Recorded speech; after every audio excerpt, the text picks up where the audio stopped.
I wanted to do a portrait on Jeff Koons. Not only do I have tremendous respect for him as an artist, but I find him really also a bit of an enigma. He almost sort of talks out of both sides of his mouth, to coin a popular phrase. And I want to really sit and have a conversation with him about what he's creating, because sometimes I think what he's saying is really the most intelligent thing I've heard anyone say about, let's say, a particular comment on the world or a particular piece of art. And then other times I'm really not sure whether he's just not totally full of shit.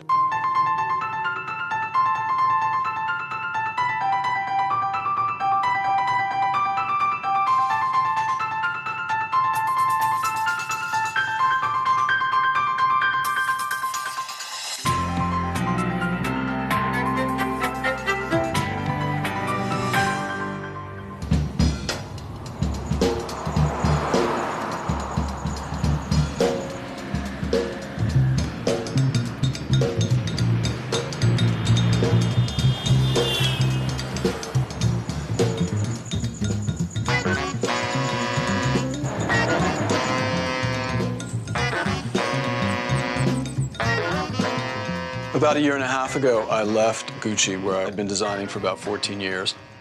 I was the creative director for all of Gucci Group. I was responsible for all design, all image, merchandising, advertising, public relations, store design. Really anything that hit the eye of the outside world. I was used to really moving very quickly and thinking about a lot of different things, which I love, because if I was busy thinking about shoe heels, it was giving my mind a break from our budgets. When I turned my energy back to, going over our budget, I was able to then come back to the shoe heels with a totally fresh eye. It was a great job. I loved it. We had built up really from a company that was nearly bankrupt in 1992 to one of the largest fashion companies in the world. Often I was criticized at Gucci for being a control freak. But I never understood that, because when someone buys a product and it has your name on it, and they think, wow, Tom Ford designed this, I think Tom Ford should have designed it.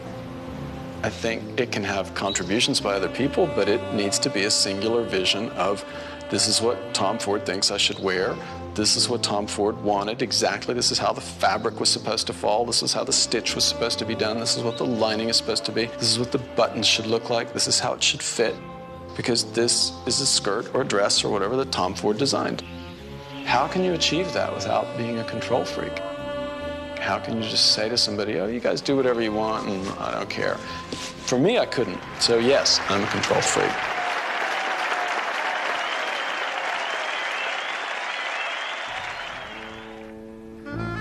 The reason I wanted to profile Jeff Koons was he's absolutely one of my favorite artists, and I think in a certain way he is the contemporary artist. He certainly thinks so.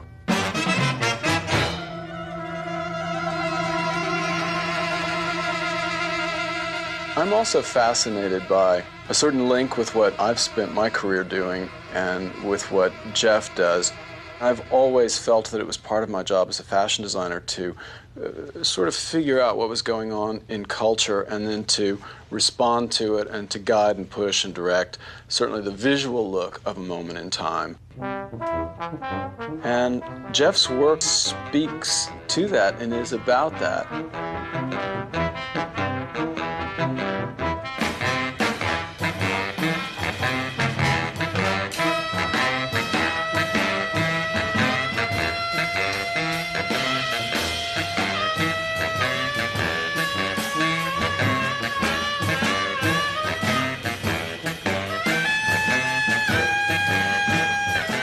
You could look at some of his most recent paintings, which are, certainly a collage effect to them, which in my mind, when I look at them, I just feel bombarded with image, which is so much about where we are today and the fact that everything's mixed up and it's just coming at you. And really your mind, is quite, pulled between shoes and hair and a bikini and should I buy that dress and do I need that car and, what is this? And there's a quality, a chaotic, a very slick, surfacey, smooth, very graphic too, very designed, sort of chaotic thing to his paintings in the last few years that I think really resonates. Following art school in Chicago, Jeff hitchhiked his way to New York, where he quickly became the most successful salesman in the history of the Museum of Modern Art. At the membership desk, he sold more memberships than anyone else. In fact, he came up with the idea of tiering the memberships so that in addition to being a member, if you paid more, you got this. And if you paid even more, you got that, which led to people on the board and people at MoMA being really so impressed with his ability to sell more memberships. He was offered a job on Wall Street. He became a commodities broker. He wanted to be separate from the art world. He didn't want to have to create art to sell because he felt it would compromise his art. So being a commodities broker gave him the freedom to actually create the kind of art that he wanted, and ironically, that very same art and the way that he created it made him quite a rich man, and certainly his pieces are some of the most expensive pieces of contemporary art traded today. I started bidding here at $2 million, at $2 million, $2 million 200, $2 million 400, at $2 million 400,000, at $5 million, $100,000 it is with Laura at $5 million, $100,000. Are we all done? Fair warning, at $5,100,000.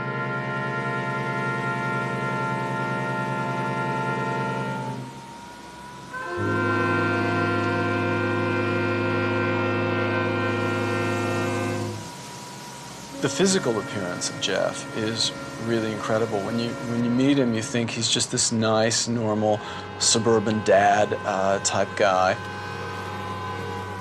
And you really can't believe that he's the one creating the work that he does.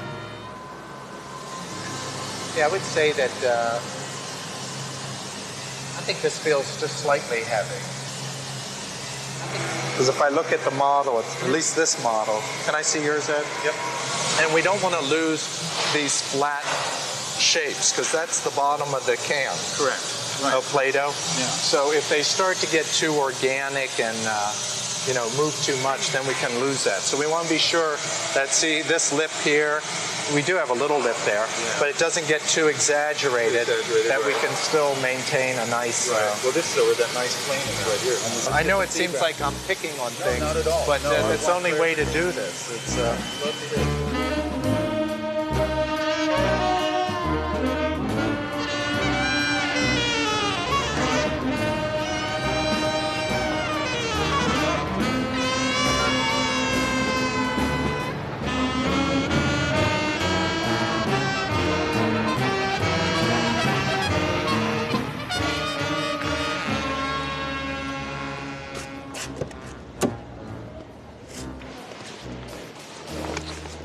Hi, how are you? Hey, how you doing? I'm good. We are going to 27th and 10th, please. No problem. I'm not quite sure what I'm going to ask him when I first see him because there's so many things to talk to him about. I think I probably need to talk to him a little bit about his past and his childhood and how he turned into what he is today, but I don't know. So I'm not sure what I'll sort of hit him with first. It'll be the first time I've ever spoken to him when I hadn't had a few drinks. So, we'll see. Well, he's interesting to talk to when you've had a few drinks because he really can talk circles. And after a few drinks, the circles even get wilder, or at least your perception, because I don't even know if he drinks. I don't know. He sort of seems like he doesn't drink. He sort of seems like such a sort of straight-laced, even kind of guy.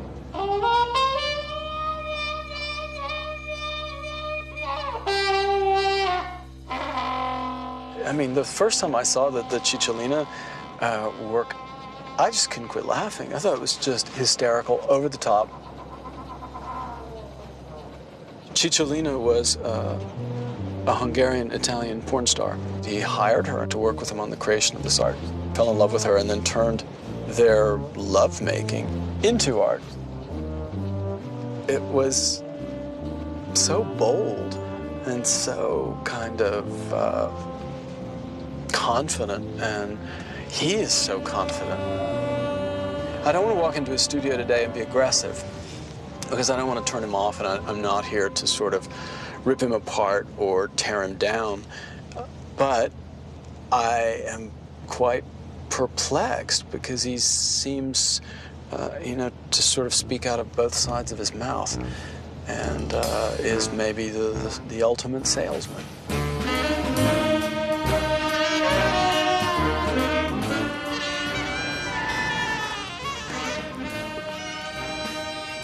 Hi. Great. Hey, Tom. Hello, Jeff. Hey, it's good to see you. Good to see you. Hey, good to see you. Nice to see you. Yeah, great. How are you?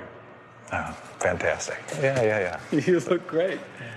You are a brave man to have us here in your studio, because I don't know how you feel about film crews and people coming in. I remember I would never let anyone in my studio, and even if they came, everything was fake, meaning I would tell all my assistants what to have on their screens and what to have out. Did you do any of that for us before we came today, or is this pretty much the way your studio is?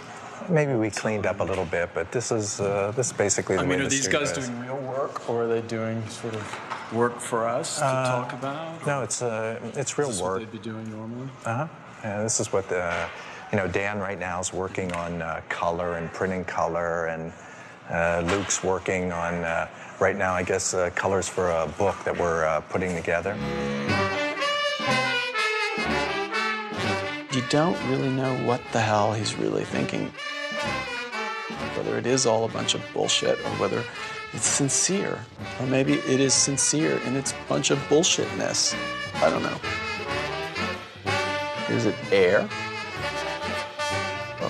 Or is there actually something in there?